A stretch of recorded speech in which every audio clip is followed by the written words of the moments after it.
اعوذ باللہ من الشیطان الرجیم، بسم اللہ الرحمن الرحیم۔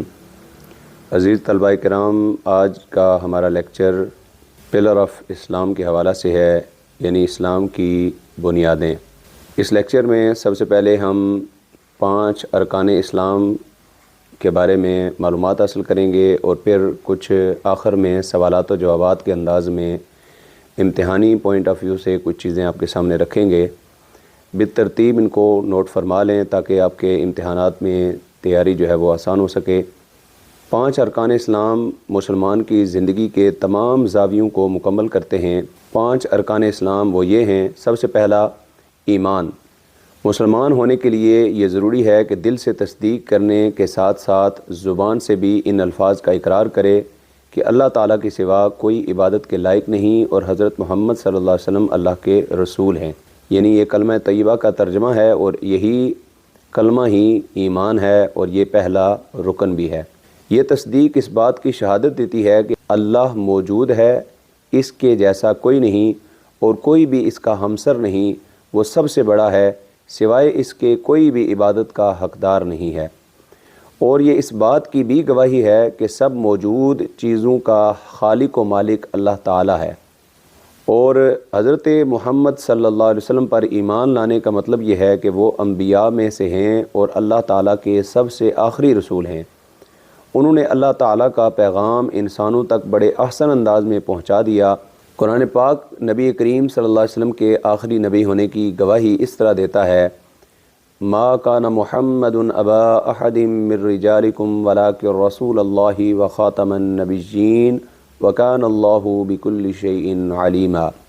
یہ سورہ احزاب ہے، اور اللہ تعالیٰ ارشاد فرماتا ہے: محمد صلی اللہ علیہ وسلم تمہارے مردوں میں کسی کے باپ نہیں، ہاں اللہ کے رسول ہیں، اور سب نبیوں میں پیچھے، اور اللہ سب کچھ جانتا ہے۔ یعنی سارے نبیوں کے آخر میں تشریف لانے والے ہیں۔ اور قرآن پاک اس بات کی بھی تصدیق کرتا ہے کہ ہمارے پیارے نبی حضرت محمد صلی اللہ علیہ وسلم کے الفاظ مبارک کو بھی عصمت حاصل ہے، یعنی آپ کے الفاظ میں خطا کا امکان نہیں ہے۔ جو الفاظ آپ صلی اللہ علیہ وسلم بولتے ہیں وہ اللہ تعالیٰ کی طرف سے آپ صلی اللہ علیہ وسلم پر نازل ہوتے ہیں۔ اللہ تعالیٰ فرماتا ہے: وَمَا يَنطِقُ عَنِ الْهَوَىٰ إِنْ هُوَ إِلَّا وَحْيٌ يُوحَىٰ، اور وہ کوئی بات اپنی خواہش سے نہیں کرتے، وہ تو نہیں مگر وہی جو ان کی طرف کی جاتی ہے۔ لہٰذا قرآن مقدس اور حضرت محمد صلی اللہ علیہ وسلم کی سنت دین اسلام کی بنیاد ہے۔ ان میں زندگی کے ہر پہلو کی وضاحت اور رہنمائی موجود ہے۔ دوسرا رکن ہے نماز۔ نماز اہل ایمان میں ہمیشہ رہی ہے۔ مختلف انبیاء نے مختلف نمازیں پڑھی ہیں۔ نماز دین کا اہم ستون ہے۔ اسلام اللہ تعالیٰ کا انسانیت کی طرف آخری پیغام ہے۔ اس میں نماز کو بہت اہمیت دی گئی ہے۔ مسلمان پر لازم ہے کہ وہ ہر دن میں 5 نمازیں اپنے مقررہ اوقات میں پڑھے، اور نمازوں کو ایسے انداز اور ترتیب سے پڑھے جیسے اللہ تعالیٰ کے محبوب حضرت محمد صلی اللہ علیہ وسلم نے نماز پڑھی اور ہمیں سکھائی ہے۔ 5 نمازیں فرض ہیں، اور یہ بندے کا رب تعالیٰ سے ایسا تعلق اور رشتہ ہے جس میں وہ اپنے رب کے ساتھ سرگوشی کرتا ہے۔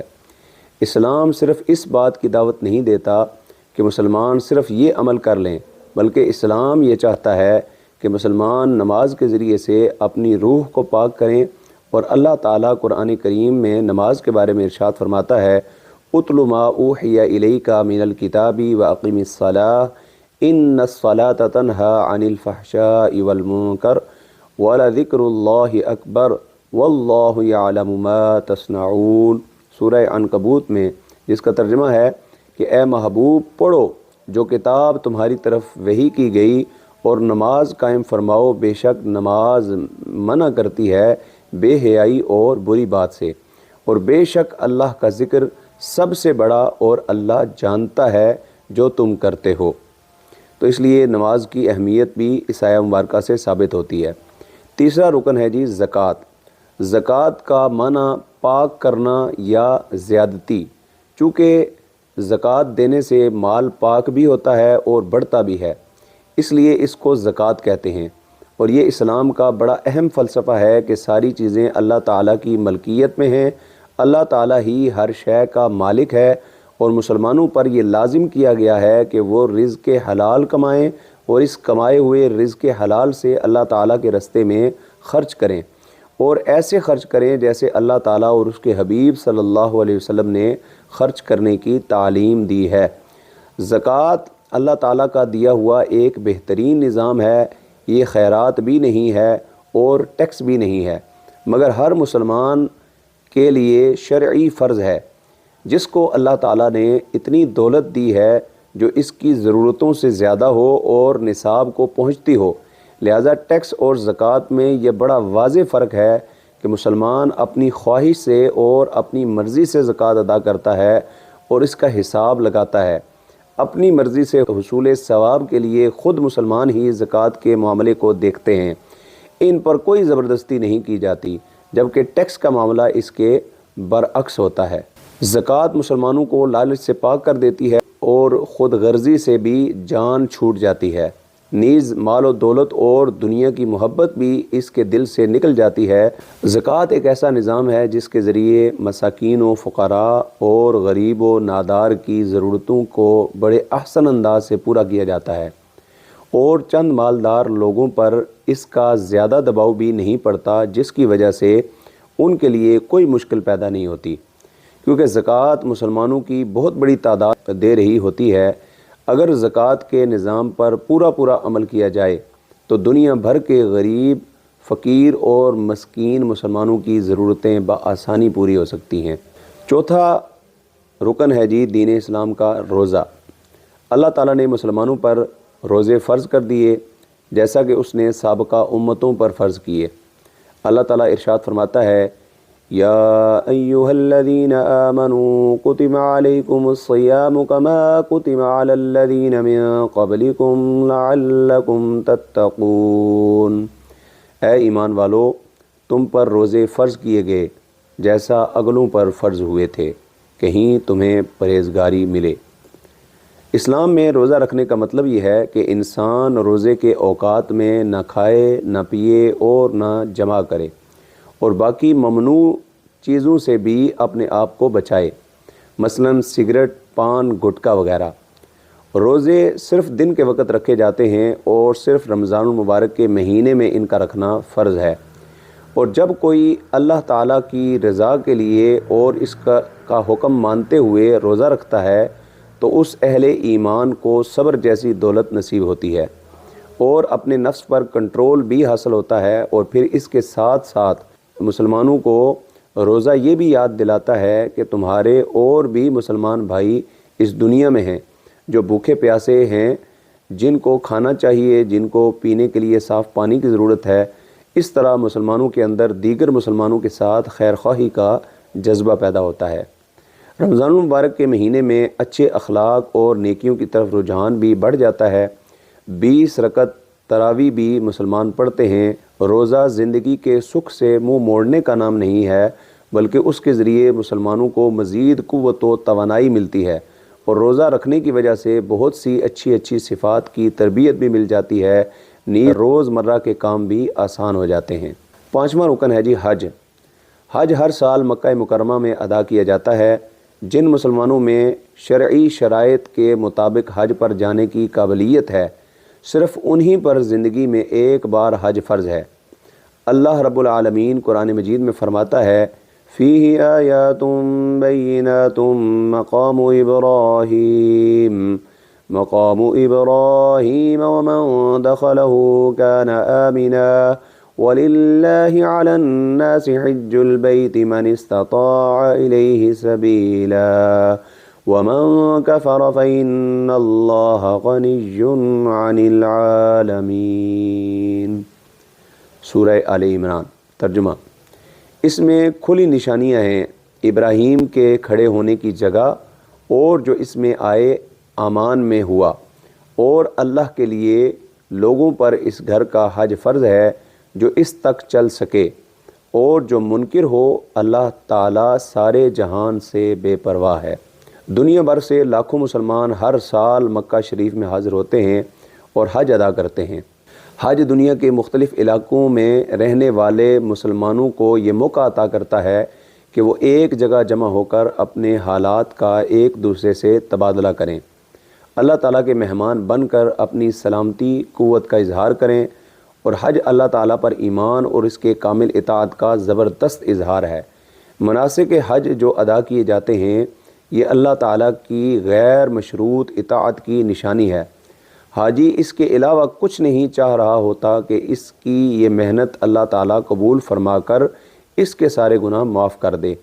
وہ شخص جو حج کر کے واپس لوٹتا ہے وہ ایک نئی شخصیت لیے ہوئے واپس آتا ہے، اس کی روح پاک ہو چکی ہوتی ہے اور اللہ تعالیٰ کے فضل کی بارش میں وہ نہا کر اپنے گناہوں کے میل کچیل اتار کر واپس آتا ہے۔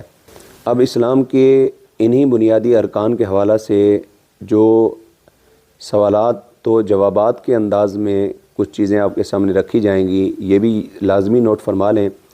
سب سے پہلا سوال یوں ہو سکتا ہے کہ اسلام کے ستون کیا ہیں اور یہ کیوں اہم ہیں؟ تو اس کا جواب یہ ہے کہ اسلام کے 5 ستون وہ بنیادی اعمال ہیں جن پر ایک مسلمان کے ایمان اور عمل کی بنیاد رکھی گئی ہے۔ یہ ستون دین کی عمارت کو قائم رکھتے ہیں، جیسا کہ نبی کریم صلی اللہ علیہ وسلم نے ارشاد فرمایا، بخاری شریف اور مسلم شریف کی متفق علیہ حدیث مبارکہ ہے، اسلام کی بنیاد 5 چیزوں پر رکھی گئی ہے: لا الہ الا اللہ محمد الرسول اللہ کی گواہی، نماز قائم کرنا، زکوٰۃ دینا، رمضان کے روزے رکھنا اور حج کرنا۔ یہ ستون مسلمانوں کو اللہ کی عبادت اور زندگی کے تمام پہلوؤں میں راہ ہدایت پر گامزن کرتے ہیں۔ پہلا ستون ہے جی کلمہ۔ تو کلمہ کے بارے میں یہ سوال ہو سکتا ہے کہ کلمہ کی اہمیت کیا ہے؟ کلمہ طیبہ لا الہ الا اللہ محمد رسول اللہ اسلام کی بنیاد ہے۔ یہ اللہ کی وحدانیت اور رسول صلی اللہ علیہ وسلم کی رسالت پر ایمان کا اعلان ہے، اور اس کی مثال یوں ہے کہ یہ ایک درخت کی جیسے جڑ ہوتی ہے، تو اگر جڑ مضبوط ہو تو درخت تناور ہوگا۔ اگر کسی کا دل اللہ کی وحدانیت اور محمد صلی اللہ علیہ وسلم کی رسالت پر یقین رکھتا ہے تو اس کا ایمان مضبوط ہوتا ہے۔ دوسرا سوال یہ ہو سکتا ہے کہ اگر کوئی صرف کلمہ طیبہ پڑھے لیکن عمل نہ کرے تو کیا یہ کافی ہوگا؟ تو اس کا جواب ہے نہیں۔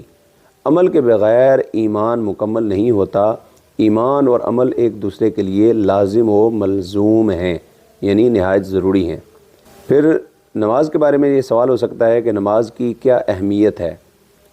تو اس کا جواب ہے کہ نماز دین کا ستون ہے۔ نبی کریم صلی اللہ علیہ وسلم نے ارشاد فرمایا، نماز دین کا ستون ہے، جس نے اسے قائم رکھا اس نے دین کو قائم رکھا۔ یہ ترمذی شریف کی روایت ہے۔ یہ اللہ سے رابطے کا ذریعہ ہے اور مسلمان کی زندگی میں نظم و ضبط بھی پیدا کرتی ہے۔ اس لیے حضور صلی اللہ علیہ وسلم کی ایک حدیث کا مفہوم ہے کہ حضور نے ارشاد فرمایا، میرے صحابہ بتاؤ، اگر کوئی کسی کے دروازے کے سامنے سے ایک نہر گزرتی ہو اور وہ دن میں 5 مرتبہ اس میں غسل کرتا ہو تو کیا اس کے جسم پر میل باقی بچے گی؟ تو صحابہ نے کہا نہیں۔ تو حضور نے ارشاد فرمایا، یہی مثال 5 وقتہ نمازوں کی ہے، جو 5 وقت نماز ادا کرتا ہے اللہ اسے گناہوں سے صاف اور پاک فرما دیتا ہے۔ پھر سوال ہے کہ اگر کوئی نماز نہ پڑھے تو کیا نقصان ہوگا؟ تو جو شخص نماز چھوڑ دیتا ہے وہ اللہ تعالیٰ کی رحمت سے دور ہو جاتا ہے اور گناہوں میں مبتلا ہونے کا خطرہ بڑھ جاتا ہے۔ تو زکوٰۃ کے بارے میں مختصر سوال یہ ہو سکتا ہے کہ زکوٰۃ کا مقصد کیا ہے؟ تو زکوٰۃ دولت کو پاک کرتی ہے، غریبوں کی مدد کرتی ہے اور معاشرے میں انصاف قائم کرتی ہے۔ اور اس کی مثال یوں ہے کہ ایک شخص کے پاس دولت ہے لیکن وہ اسے غریبوں کے ساتھ بانٹنے کے لیے تیار نہیں۔ زکوٰۃ دینا اس کے دل میں رحم پیدا کرتا ہے، معاشرے کے ضرورت مند افراد کی مدد کرتا ہے۔ پھر ایک سوال ہے کہ اگر کوئی زکوٰۃ نہ دے تو کیا ہوگا؟ تو اس کا جواب یہ ہے کہ زکوٰۃ نہ دینا گناہ ہے۔ قرآن میں اللہ تعالیٰ نے ارشاد فرمایا، سورہ توبہ، اور جو لوگ سونا اور چاندی جمع کرتے ہیں اور اسے اللہ کی راہ میں خرچ نہیں کرتے ان کے لیے دردناک عذاب کی خوشخبری ہے۔ اس لیے زکوٰۃ کا دینا نہایت ضروری ہے۔ روزے کی اہمیت کیا ہے؟ روزہ نفس کو قابو رکھنے اور اللہ کے قریب ہونے کا ذریعہ ہے۔ اللہ تعالیٰ ارشاد فرماتا ہے، روزہ میرے لیے ہے اور میں خود اس کا اجر دوں گا۔ یہ بخاری شریف کے اندر روایت موجود ہے، الصوم لی وانا اجزی بہ۔ اور رمضان میں مسلمان کا کھانا پینے اور گناہوں سے پرہیز کرنا یہ اس کے دل میں تقویٰ پیدا کرتا ہے اور اللہ تعالیٰ کی نعمتوں کی قدر سکھاتا ہے۔ کیا روزہ صرف بھوکے رہنے کا نام ہے؟ نہیں، روزہ جسمانی اور روحانی پاکیزگی کا ذریعہ ہے۔ جھوٹ بولنے، غیبت کرنے اور برائی سے بچنا یہ بھی روزے کی حالت میں ضروری ہے۔ جھوٹ بولنے، غیبت کرنے اور برائی سے بچنے کا بھی روزہ حکم دیتا ہے۔ تو حج کی کیا اہمیت ہے؟ حج ایمان کا مظہر ہے۔ حج مسلمانوں کے اتحاد اور برابری کی علامت ہے۔ اللہ تعالیٰ ارشاد فرماتا ہے، اور لوگوں پر اللہ کے لیے حج فرض ہے جو اس کی استطاعت رکھتا ہو۔ ہر مسلمان حج کے دنوں میں ایک جیسا لباس حج میں پہنتا ہے، اور حج کے دوران ہر مسلمان ایک جیسا لباس جب پہنتا ہے اور ایک جیسی عبادت کرتا ہے تو چاہے امیر ہو یا غریب ہو، سب جو ہے وہ ایک ہی صف میں کھڑے ہو جاتے ہیں اور اس شعر کی مثل بن جاتے ہیں کہ ایک ہی صف میں کھڑے ہو گئے محمود و ایاز، نہ کوئی بندہ رہا نہ کوئی بندہ نواز۔